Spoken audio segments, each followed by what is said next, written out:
Hello and welcome! Over the years, I've talked about and played the Harry Potter video games for PlayStation 1, and I love them dearly. PlayStation 1 Hagrid and all. But by the time these games were coming out, the newest generation of consoles was well and truly on the way, and the PlayStation 1 was starting to lose support. Now EA had obviously noticed this and started developing their newer Harry Potter games, not just in-house, but specifically for the new systems. And by the time that my family jumped over to the PlayStation 2, the latest game was Harry Potter and the Prisoner of Azkaban. But weirdly, despite not just changing platforms, but also developers, my younger self never really noticed the differences. So today I thought it'd be fun to take a look at why that was.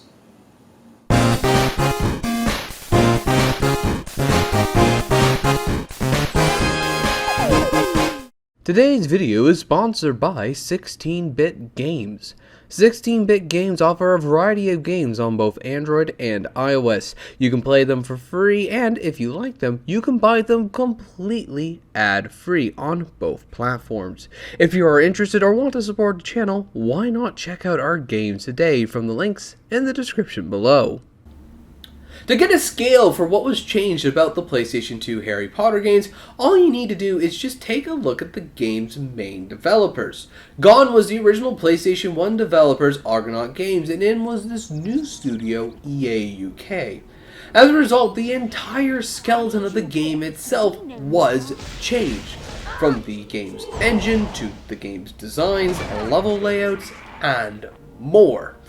The easiest way to spot these changes and just the way the game plays. On the PlayStation 1, Harry Potter felt more like a less polished version of Ocarina of Time with a massive emphasis on combat. While on the PlayStation 2, the game does feel like a less polished version of Wind Waker, but there is a much bigger focus on platforming and puzzle solving here. And this evolution can be seen with your new playable characters, Ron and Hermione.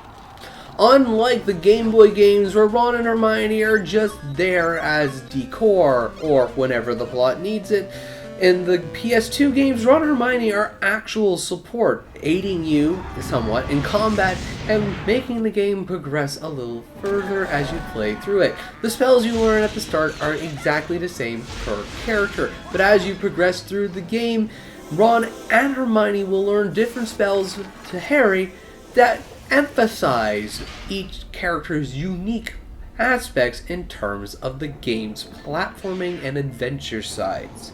Ron is the secret finder, so his spells aid you in finding secrets and discovering new areas. Hermione is a puzzle solver, so all her spells aid you in puzzle solving and getting into new areas, while Harry has been that platforming juggernaut that he's been since the original PlayStation games, and he has become more versatile than ever before.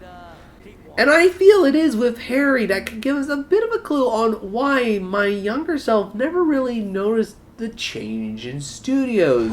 While the skeleton of the game might have changed, on the surface, the skin and everything that you touched and interacted with remained the same as it always did.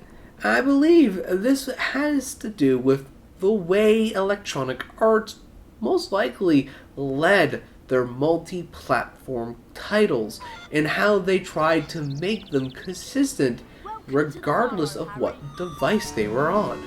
I believe EA was able to achieve this consistency in looks and feels by developing as much of this game's skin in-house. So when it came to the art design, art direction, music, game design, documentation, and how the game was going to be presented on the various platforms, EA probably did as much of that as they possibly could themselves.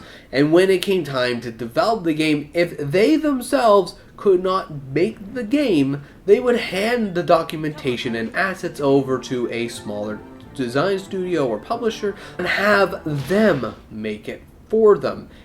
And as a result, even if Argonaut couldn't make the big world that EA wanted to, they would at least look and feel the same.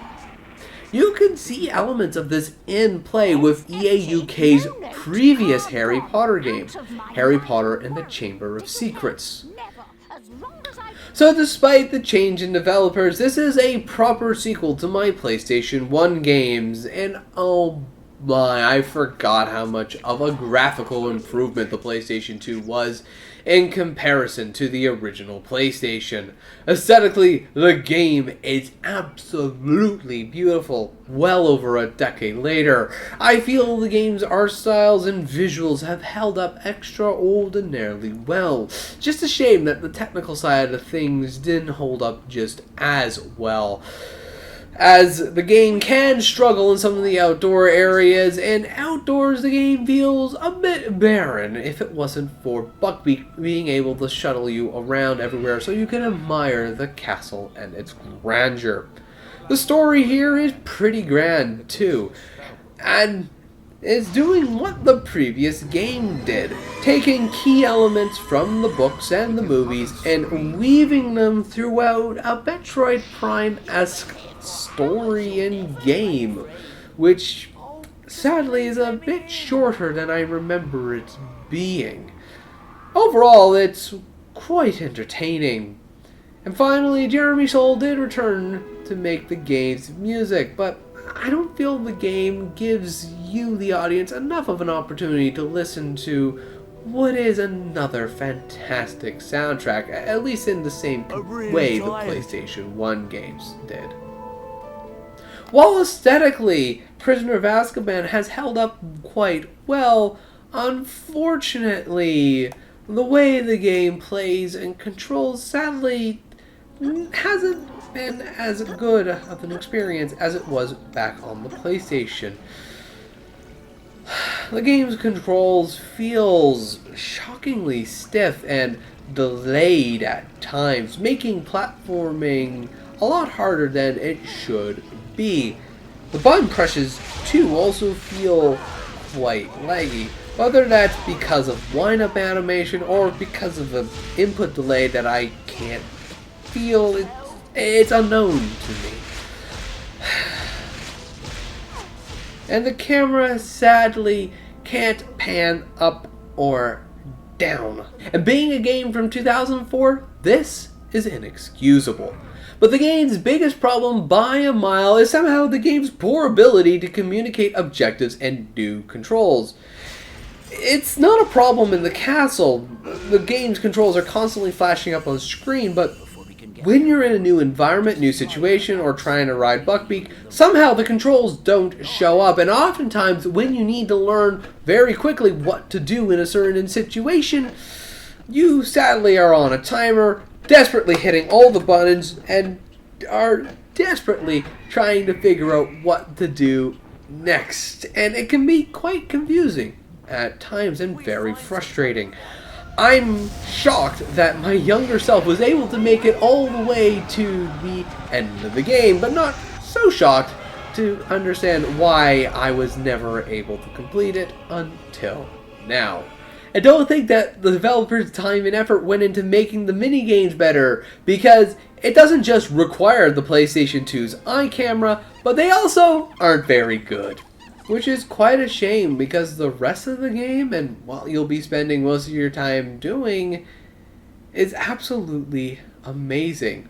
This is the best Hogwarts that I have experienced in 3D up to this point. The dungeons and atmosphere are beautiful and challenging, and they gave me the same vibes as Metroid Prime did for some reason. The bosses are larger than life. The puzzles are fun to figure out for the most part. There's just so much to see and do, and the unique story that plays out is fun and very memorable. I remember enjoying Harry Potter and the Prisoner of Azkaban quite a lot as a kid, and I even bought my own copy of it when I moved to university because my younger sister refused to let me take hers. And though on paper I know that The Prisoner of Azkaban is a better game than the PlayStation 1 Harry Potter games, for some reason I feel that Harry Potter and the Chamber of Secrets was just a little bit better of a game. Maybe it's because of the more relevant minigames, or perhaps it's because of these rose-tinted glasses I so do enjoy wearing from time to time. Regardless, if you are interested in a Harry Potter video game, The Prisoner of Azkaban is absolutely worth getting for your collection. But anyways, thank you ever so much for watching. I hope you have yourself a good day, and as always, take care.